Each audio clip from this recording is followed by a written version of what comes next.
Do you hear it? What is it? A saxophone?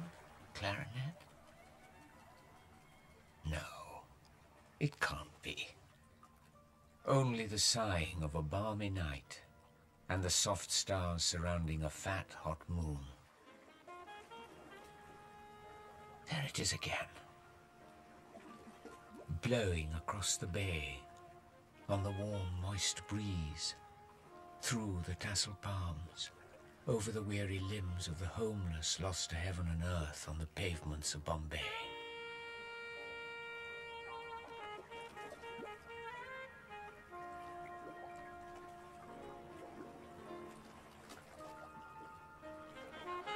Do you hear it? Music and laughter.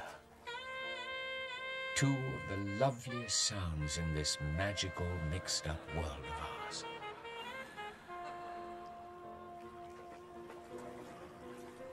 Familiar sights, famous landmarks, friendly faces, memories. So many memories.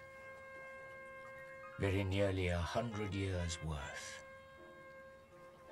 I have seen so much, and I have heard so much. I have held my ground as human history has unfolded in its timeless procession of laughter and tears, courage and cowardice, wisdom and folly. Friends, many gone and remembered, many still here to talk to and share my life with, many unknown, but soon to become friends.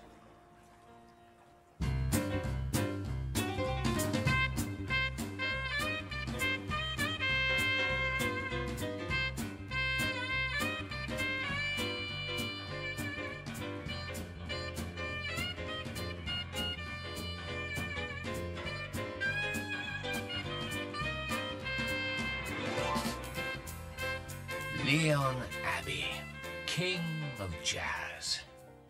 He came to us from the ambassador in Paris. Don't know why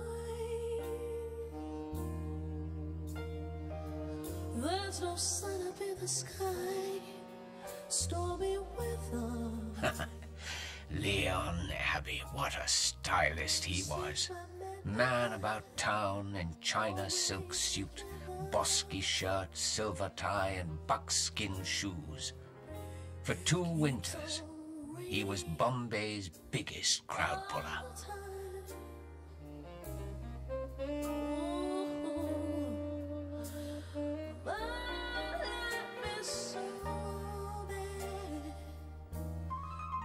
It is not yet dawn. Only the moonlight and I inhabit this empty ballroom. Oh, I love that song. Wish you could have heard Myrtle Watkins sing it. Used to give me sleepless nights. Yes, I was young and good-looking then. I'm only good-looking. All right. At least I didn't use Anzona gel to slick my hair down like Leon Abbey did. I wish you could have seen this ballroom, packed with dancers. It had been newly air-conditioned and decorated at the time. It was done by some avant-garde European designer. Art Deco, I think they called it. The air conditioning was hugely popular. Still, I much preferred the old Edwardian design. See what you think. Look at that lovely open ceiling and the delicate tracery of these spun steel pillars. Jamshedji, our founder, first saw them at the Paris exhibition. He promptly ordered them for his new hotel in Bombay. And that was not all. He traveled to London, Paris, New York, Berlin, Dusseldorf, wherever it was necessary for him to go, to equip his hotel with the best, nothing but the very best for Jamshedji. He thought big, and he was far-sighted. It earned him the most formidable reputation and the sobriquet Grand Old Man. Look at that patrician face, that deeply generous and compassionate gaze. Oh yes, he was grand all right, even when he wasn't old. But why I came to be known as the Grand Dame of Apollo Bunder, I'll never know. People just enjoy being bitchy when you've had a few facelifts, don't you think? So, the grand old man built his hotel. Almost immediately, there was an apocryphal story doing the rounds. Here's what Louis Brumfield, who often stayed with us, says in his novel, Night in Bombay.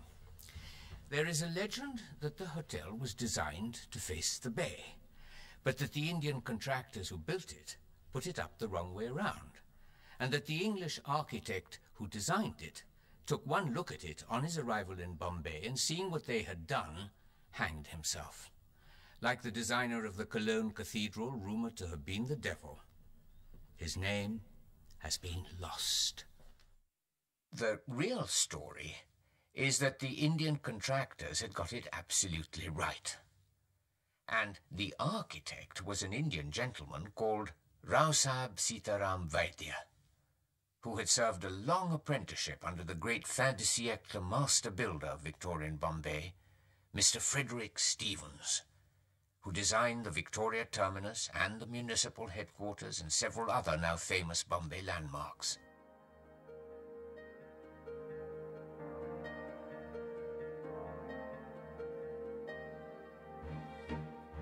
Perhaps it was the Tata family astrologer who had suggested an auspicious date for the opening of the hotel. The dome was still incomplete.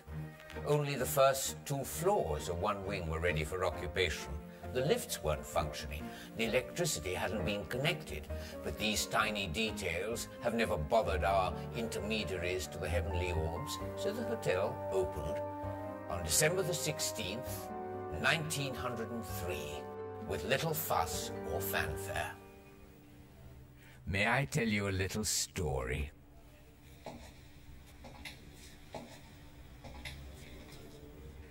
There's this American gentleman taking a world cruise on a luxury liner. He's standing on the deck as the ship approaches Bombay Harbor, and he asks a passing ship steward about the large domed building in the distance. "It's the Taj Mahal, sir," replies the steward. "Gee, thanks," says the American. And click, click, click goes his camera. Later that day, when a tour of the city ends with afternoon tea at the Taj Mahal Hotel, the American gentleman throws up his hands in disgust. "Oh, man, is nothing sacred around here? They've now converted the Taj into a hotel." Well, I've never seen that great mausoleum in Agra, but they say it's one of the 7 wonders of this world, a monument to love, they say. Which someone would say that about me. On the contrary, my good friend Brumfield thinks I look like a prison.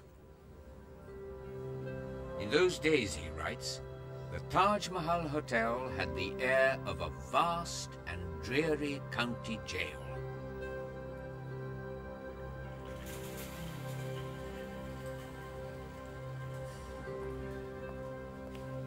Prison certainly wasn't the reason for Mrs. Sarojini Naidu coming to stay with us so often, though she was in and out of prison several times for her forthright actions during the country's struggle for independence. She was known as the Nightingale of India. I can't think why. I did hear her sing once in her bath, and all I can say is I'm jolly glad you didn't.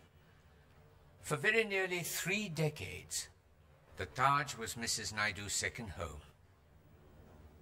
A suite of rooms were kept more or less permanently at her disposal. And here she held court. If not actually blessed with the Nightingale's singing abilities, she was certainly blessed with a gift of the gab, if you will permit me the